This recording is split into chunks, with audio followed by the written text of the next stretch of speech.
Hi everybody, Tracy Brown. So I wanted to make this video a little short today because I did a lot of writing about it over on my blog post. So definitely go down below, you guys, and check that out.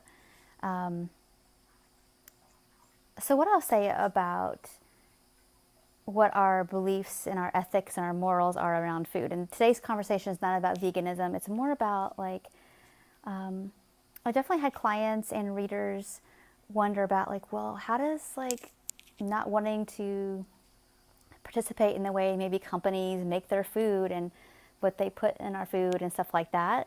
I get it. I mean, who wants to know weird ingredients that are in our food or things like that?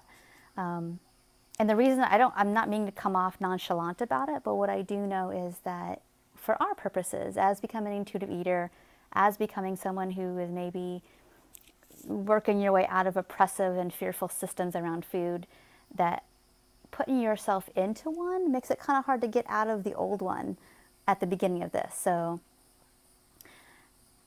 basically what I'm saying is that I think it's really important to allow yourself to be as free as possible and to eat what you need to eat to make that food not special.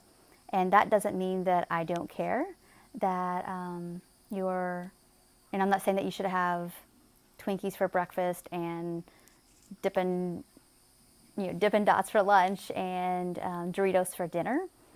What I mean is that if that's what you need to do for a little while, the fear of chemicals or whatever from those foods are going to be pretty toxic to your mental and emotional body health as well. And so I think making peace with those foods, even if they're processed, will help you in the long run. The more you get feedback from your body to know that maybe you don't want those foods all the time, the least likely is you'll probably eat them. And that's not really the point, but that typically is what happens. But that's over years of time, maybe months or years of time.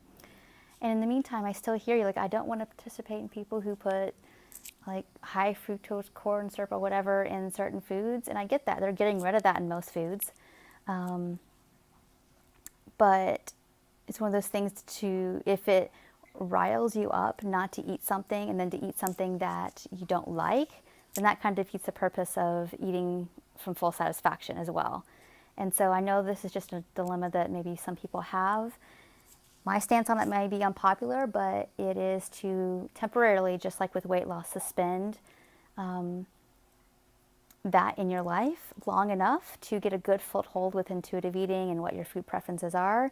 And then I think in the future, it'll be a lot easier to decide to whom and where you give your money to around food when you're really, really clear about what you like and how to get what you like in a way that you also feel you're aligned with. So hopefully this was helpful as a quick little video about this topic, and I'm open to discussion about it. I'm not saying that I'm always right, but what I'm saying is that check in with yourself, and I'm always a fan first of checking in to see if there's any fear that resides in you about eating those foods.